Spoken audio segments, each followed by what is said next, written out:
पाठ पूजा चैनल में आज हम श्रीमद् भागवत गीता के 7वें अध्याय का महात्म्य सुनेंगे। पितृपक्ष में भागवत गीता का 7वां अध्याय और 7वें अध्याय का महात्म्य पढ़ना और सुनना अत्यंत महत्वपूर्ण माना जाता है। श्री नारायण जी बोले, हे लक्ष्मी, अब 7वें अध्याय का महात्म्य सुन।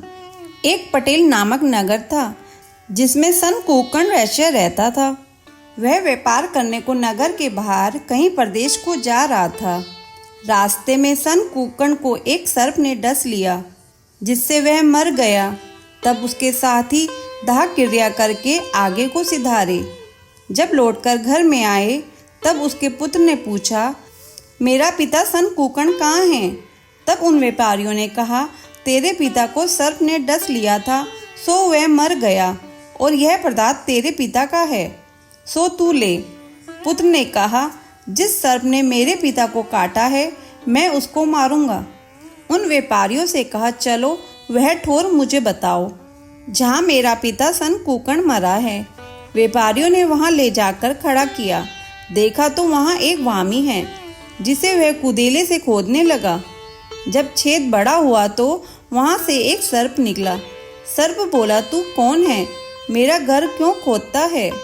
उस बालक ने कहा, मैं सनकुकर्ण का पुत्र हूँ। जिस सर्प ने मेरे पिता को मारा है मैं उसको मारूंगा। तब सर्प ने कहा, हे पुत्र, मैं तेरा पिता हूँ। तू मुझे इस अधम देह से छुड़ा और मुझे मत मार। यह मेरा पूर्व जन्म का कर्म था, सो मैंने भोगा। तब पुत्र ने कहा, हे पिता, कोई यतन बताओ जिससे तुम्हारा उद्धार हो।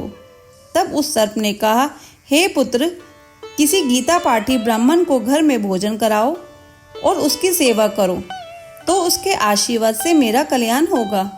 तब उस बालक ने अपने घर पर उस नगर में जितने गीता का पाठ करने वाले थे उन सबको बुलाकर श्री गीता जी के 7वें अध्याय का पाठ कराया और उनको भोजन करवाया।